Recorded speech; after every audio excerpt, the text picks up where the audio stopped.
ছোট বাচ্চাদের জন্য সঠিক নিয়মে কিভাবে জ্যান্ত মাছের ঝোল করবে আমি সেই ভিডিওটাই আজকে তোমাদের সঙ্গে শেয়ার করব। এর আগেও একটা ভিডিও শেয়ার করেছি, সেটা ছিল জ্যান্ত কই মাছ, আর এটা হচ্ছে চ্যাং মাছের ঝোল। ছোট ছোট বাচ্চাদের কিন্তু এই মাছগুলো ডাক্তারবাবুরা খাওয়াতে বলে, আর এই মাছগুলো খাওয়াতে বলার কারণ হচ্ছে শরীরে রক্ত তৈরি হয়, আর এগুলো খাওয়া কিন্তু খুবই ভালো।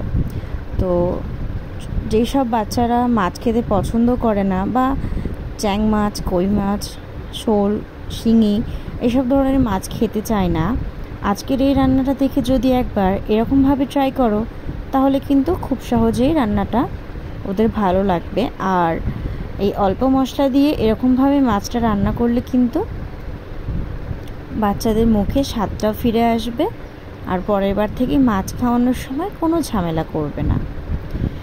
এর জন্য আমি প্রথমেই মাছটাকে খুব ভালো করে কেটে ধুয়ে নিয়েছি। একটু লবণ ও হলুদ মাখিয়ে রেখেছিলাম। হালকা একটু তেল গরম করে নিচ্ছি কড়াইতে। এবার মাছটাকে একটু ভেজে নেব।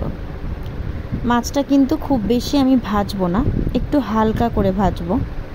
খুব বেশি কড়া করে ভাজলে কিন্তু মাছের আসল প্রোটিনটা থাকবে না। সামান্য একটু কাঁচা কাঁচা রেখে মাছটা ভেজে নিয়েছি, দেখতে পাচ্ছ। মাছটা আমি তুলে নিচ্ছি। এবার ওই তেলের মধ্যে দিয়ে দিচ্ছি দুটো কাঁচা লঙ্কা। যাদের বাচ্চারা ঝাল খেতে পছন্দ করে তারা ঝাল দিতে পারো, আর যেসব বাচ্চারা ঝাল খায় না, ঝাল না দিলেও অসুবিধা নেই।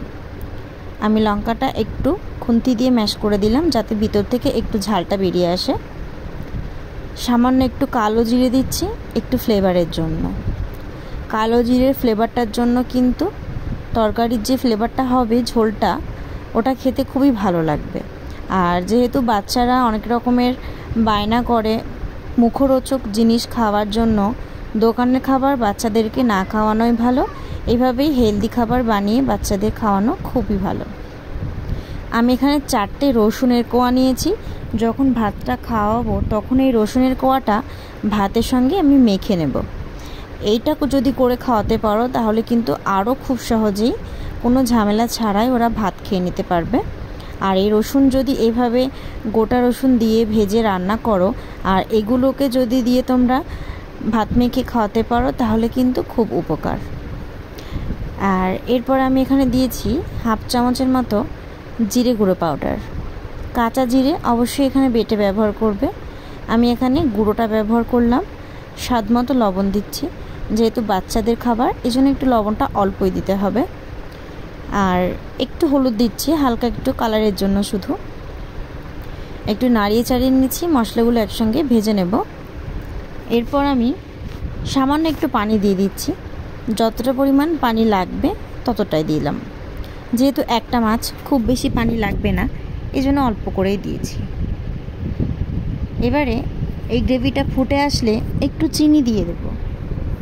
চিনিটা দেওয়ার জন্য কিন্তু তরকারির স্বাদটা একেবারে অন্যরকম হয়ে যাবে। এটা মুখে দিলে কিন্তু দ্বিতীয়বার খাওয়ানোর সময় কোনো ঝামেলাই করবে না। এবারে ভেজে রাখা চ্যাং মাছটা দিয়ে দিলাম। এবারে এই মাছটা যতক্ষণ না পর্যন্ত পুরোপুরিভাবে সেদ্ধ হচ্ছে ততক্ষণ অপেক্ষা করব। আর এইভাবে ঝোলটা গায়ে মাখা হয়ে গেলে নামিয়ে নেব। ভিডিওটা ভালো লাগলে অবশ্যই একটা লাইক কমেন্ট করে দিও, আর চ্যানেলে নতুন এসে থাকলে একটা সাবস্ক্রাইব করে দিও। আমার পাশে থেকো। ভিডিওটা দেখার জন্য অনেক অনেক ধন্যবাদ। আবার দেখা হবে। আল্লাহ হাফিজ।